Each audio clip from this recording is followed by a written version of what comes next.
We're here with Tom Cleverley, and it appears to be a bit of a reunion because exactly 10 years ago was the first time that we met on a bus in Thailand during a pre-season tour. It was David Moyes' first game in charge of Manchester United. It was a friendly match nonetheless.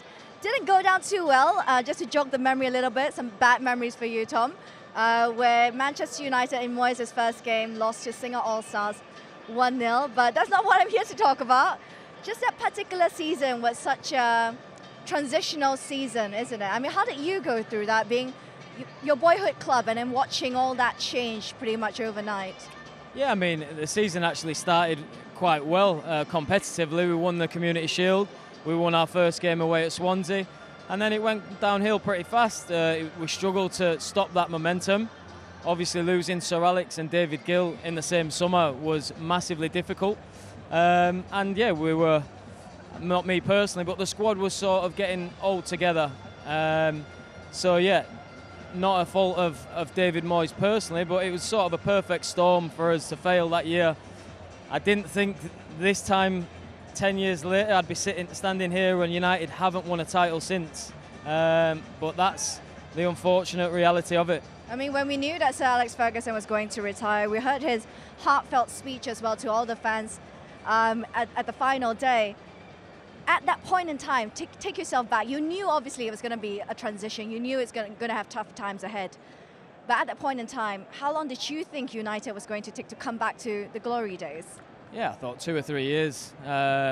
Obviously, a few transfer windows to freshen up, and I think it's just instilled in the club's DNA to win the major trophies.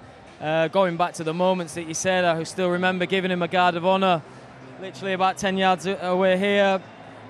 Playing in his final game at West Brom, which was a 5-5 draw, which was fitting of him, a real thriller and late goals. And yeah, that's something I have real pride about, saying I played in Sir Alex's last ever game all those years ago. Well, how different was it in that season with David Moyes? What are the changes that you see? Obviously, David Moyes brought in his own staff as well. He changed things up a little bit, but being in that dressing room and being on that training pitch, what were some of the differences that you experienced? I think it was just massive change all at once. There was no gradual sort of going from these methods to that methods. He brought in a new staff, like you said. We lost momentum straight away. The fixture list at the start of the season was really tough, and that really played against us because we all sort of lost confidence together. The manager obviously lost confidence, and yeah, it was just... If you were to look at one game in particular that you think that was a turning point, because like you said, you started the season off competitively well. Yeah, I think about 3-4 games in, we played at Anfield, we lost 1-0. We were poor, we didn't create anything. And then that's sort of when the doubts started creeping in, the media, the fans, and when that snowballs at a club of this size, it's hard to turn around. And then obviously 10 years on now, like you said, you didn't imagine we'll still be in this position, Manchester United that is.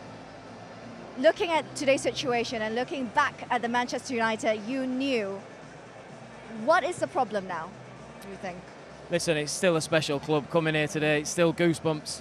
The competition, firstly, has been massively strong. Today's opponents have won 6 out of the last 10. Recruitment's becoming more and more important. I think other clubs have got that done that better than United of recent years. The manager, they have the world's best manager. So yeah, the competition is fiercely strong. And yeah, hopefully we're rebuilding to go again in the upcoming years. But yeah, short term it looks a big task. Am I remembering rightly that it was David Moyes' season that was your last season with United? That's right. I actually played 1 game under Louis van Gaal the following season, right, and yeah. then left in the August window. Yeah, so it was technically your last season there, really, isn't it? I mean, his dismissal though, how did all of you take it? Were you guys expecting David Moyes to be dismissed at that point? Because rumor has it that he wasn't informed personally prior to the announcement. No, I would be very shocked if that was the truth. You know, I mean, the club has a lot of integrity, and I think they would have treated him better than that. I think as a young player, you always think who's next, and then Giggsy got it for a few games, and yeah, we enjoyed that end to the season. But yeah, it was a season to forget, that's for sure. Yeah, I mean, how was that message passed on to you guys that the manager has gone? Do you remember? Yeah, I mean, you hear sort of whispers, and as a young player, it's always the senior players. The senior players will contact you. Manager's gone. This is what's going to happen. This is who's taking charge tomorrow. But yeah, have you ever felt a little bit hard done by that you didn't get as many opportunities in that final season? Because there were a lot of competitions, isn't it? Fellaini was brought in as well. No, I can never complain about that. You know, I think I still played around 30 appearances that year.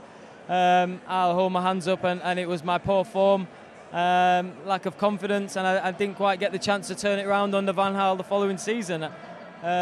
Maybe that's what I wish I would have had, but no, I can't have any complaints that I didn't have the chances.